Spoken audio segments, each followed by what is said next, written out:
When my daughter Claire gave birth to little Ethan, I thought our home would finally be filled with the laughter and warmth I had always dreamed of. But when Ethan was diagnosed with autism at the age of 3, everything began to change.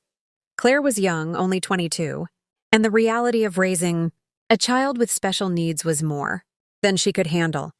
She grew distant, frustrated, and often spoke of how unfair life was to her. I tried to console her, to remind her that Ethan was still a blessing, but one morning she simply left, a note on the table.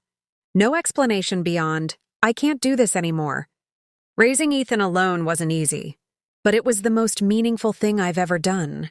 He rarely spoke as a child, but he saw the world in patterns and colors I couldn't understand.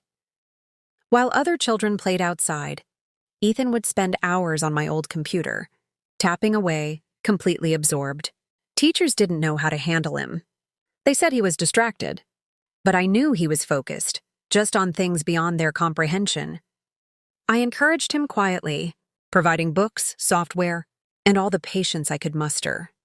By the time Ethan turned 25, his brilliance was undeniable. He had built an app, a communication tool for nonverbal autistic children. It started small, but within months it spread like wildfire. Investors called, journalists wrote stories, and before I knew it, Ethan was being invited to conferences across the world. His app was soon valued at $3.2 million, and yet he remained the same quiet, humble boy who still preferred tea over champagne. Watching him succeed felt like witnessing a miracle. Then one afternoon, the past came knocking, literally. Claire stood at my door, dressed in an expensive suit, holding a leather handbag. Beside her was a man in a gray blazer, carrying a stack of papers.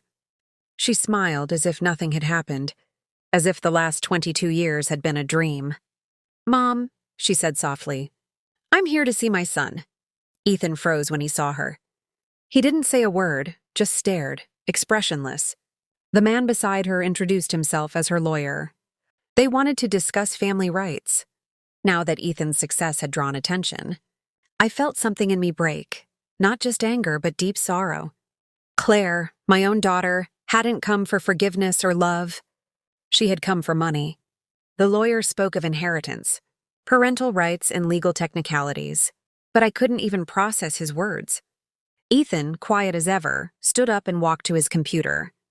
He typed something, printed it out, and handed it to the lawyer. It was a single sentence. "You can't claim what you abandoned." Then he turned and walked back to his room. Claire's face turned pale. For a moment I thought she might cry, but she didn't.